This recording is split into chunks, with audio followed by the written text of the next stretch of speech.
লা ইলাহা ইল্লা হুয়াল হাইয়ুল কাইয়্যুম। আল্লাহ হচ্ছেন তিনি যিনি ছাড়া কোনো ইলাহ নাই। লা ইলাহা ইল্লাহু, তিনি ছাড়া কোনো ইলাহ নাই, সার্বভৌমত্বের মালিক কেউ নাই। এই যে লা ইলাহা, কোনো ইলাহ নাই, আমরা কালেমার মধ্যে এই কথাটা বলি। আমাদের কালেমায়ে তাইয়্যিবা আমরা কি উচ্চারণ করি?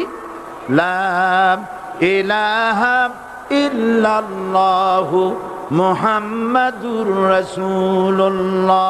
জোরে পড়েন লা ইলাহা ইল্লাল্লাহ, লা ইলাহা ইল্লাল্লাহু মুহাম্মাদুর রাসূলুল্লাহ।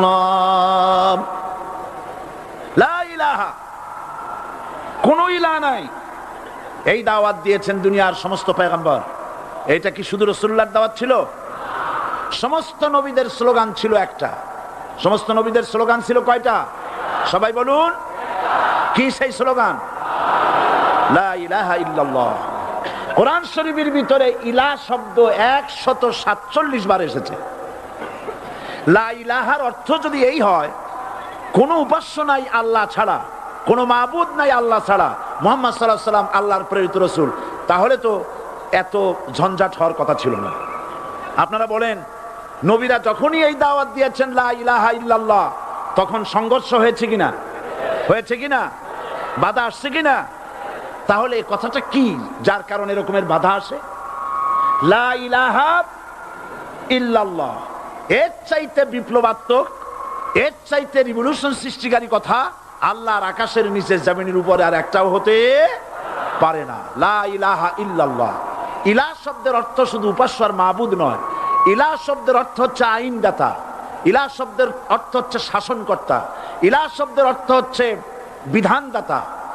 তো লা ইলাহা যখন একটি লোক ঘোষণা করে, তার অর্থ দাঁড়ায় কোনো আইনদাতা নাই, বিধানদাতা নাই, শাসনকর্তা নাই, কারো আইন মানি না, বিধান মানি না, শাসন মানি না, আল্লাহ ছাড়া। কে ছাড়া?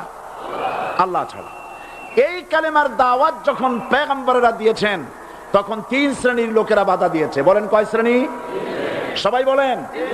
3 শ্রেণীর লোকেরা বাধা দিয়েছে। লক্ষ্য করুন। 1 নম্বরে বাধা দিয়েছে রাষ্ট্র শক্তি। 1 নম্বরে বাধা দিল কারা? 2 নম্বরে বাধা দিয়েছে ধনাঢ্য ব্যক্তিবর্গ। 3 নম্বরে বাধা দিয়েছে যারা কায়েমি স্বার্থবাদী ধর্মীয় শক্তি। এই 3টি শ্রেণী সমস্ত নবীদেরকে বাধা দিয়েছে। সেই বাধা অতীতে যারা দিত, এখন আর দেয় না নাকি? এখনো দেয়।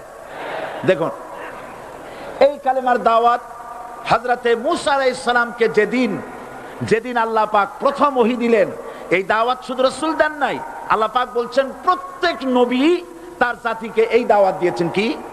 আল্লাহ রাব্বুল আলামিন বলেন, সকল নবী তার কওমকেই বলে দাওয়াত দিয়েছেন, ইয়া কওমি ইবুদুল্লাহা মা লাকুম মিন ইলাহিন গায়রু। হে সম্প্রদায়, আল্লাহ ছাড়া কোনো ইলাহ নাই, তার ইবাদত করো, তারই দাসত্ব করো, তার গোলামি করো। আল্লাহ পাক মূসা আলাইহিস সালামকে যখন নবুয়াত দিলেন, প্রথম যে ওহী এলো, প্রথম ওহীটাই ছিল ইন্নানি আনাল্লাহ লা ইলাহা ইল্লা আনা ফা'বুদনি ওয়া আকিমিস সালাতা লিযিকরি। নিশ্চয়ই আমি আল্লাহ, আমি ছাড়া কোনো ইলাহ নাই, আইনদাতা নাই, বিধানদাতা নাই, সুতরাং আমার দাসত্ব করো এবং আমার শরণার্থে নামাজকে প্রতিষ্ঠা করো। মূসা আলাইহিস সালামকে আল্লাহ পাক ওহী দিয়ে তাকে পাঠালেন। কোথায় পাঠালেন? আল্লাহ পাক বলেন, ইযহাব ইলা ফিরআউনা ইন্নাহু তাগা। গোটা কওম নাফরমান, আল্লাহর আইন কেউ মানছে না।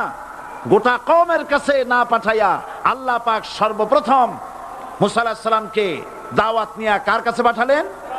ফেরাউনের কাছে। কারণ ফেরাউন হচ্ছে রাষ্ট্রশাসক। ফেরাউন কি? রাষ্ট্রশাসক। নিচের পানি পাহাড়ের উপরে যায় না, উপরের পানি না নিচের থেকে উপরে যায়? উপরের পানি নিচে আসে। সুতরাং দেশ যারা চালায় এই লোকগুলি যদি ভালো হয় গোটা দেশ ভালো হয়, আর সমস্ত মানুষটা যদি, রাষ্ট্র যিনি পরিচালনা করেন এই লোকগুলি যদি খারাপ হয় গোটা দেশ খারাপ হতে বাধ্য। এই জন্য আল্লাহ পাক বলছেন সর্বপ্রথম তুমি ফেরাউনের কাছে যাও এবং এই কালেমার দাওয়াত দাও। হযরতে মূসা আলাইহিস সালাম ফেরাউনের কাছে গেলেন আর দাওয়াত দিলেন, ফেরাউন পড়ে নাও লা ইলাহা ইল্লাল্লাহ। একটি কথা আপনাদের মনে রাখতে হবে, দুনিয়ার কোন ফেরাউন, কোন নমরুদ, কোন সাদ্দাত, কোন হামান কেউ বলে নাই যে আমি আল্লাহ, আমি রাজ্জাক, আমি খালেক, আমি পৃথিবীর সৃষ্টি করেছি। কথা কেউ বলেছে? কেউ বলে নাই। কি বলেছে তারা?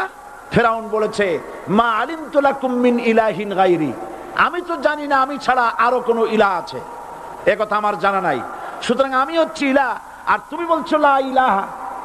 তার মানে হচ্ছে ওই সময় পয়গম্বরেরা, আল্লাহর নবীর সাহাবীরা তারা জানতেন যে আমরা কিসের দাওয়াত দেই, আর যারা শুনতো তারাও বুঝতো কিসের দাওয়াত শুনতেছি। আজ আমার দেশে একই কালেমার দাওয়াত দেওয়া হয় কিন্তু মানুষেরা বুঝতে পারে না কি শুনতেছি। ভাষা জানার ব্যাপারে, বোঝার ব্যাপারে হলো আসল বিষয়। এটা বুঝাতে গিয়ে আমি মাঝে মধ্যে একটা দৃষ্টান্ত দেই এভাবে। একজনের একটা রেশনের দোকান ছিল, সেই দোকানে তার একটা ময়না পাখি ছিল, আর ময়না পাখিকে কথা শেখানো যায় সেটা তো আপনারা জানেন। জি, ময়নাকে শিখাইছে যে লাইন করুন, এক এক করে আসুন। ময়না এই কথা শিখেছে।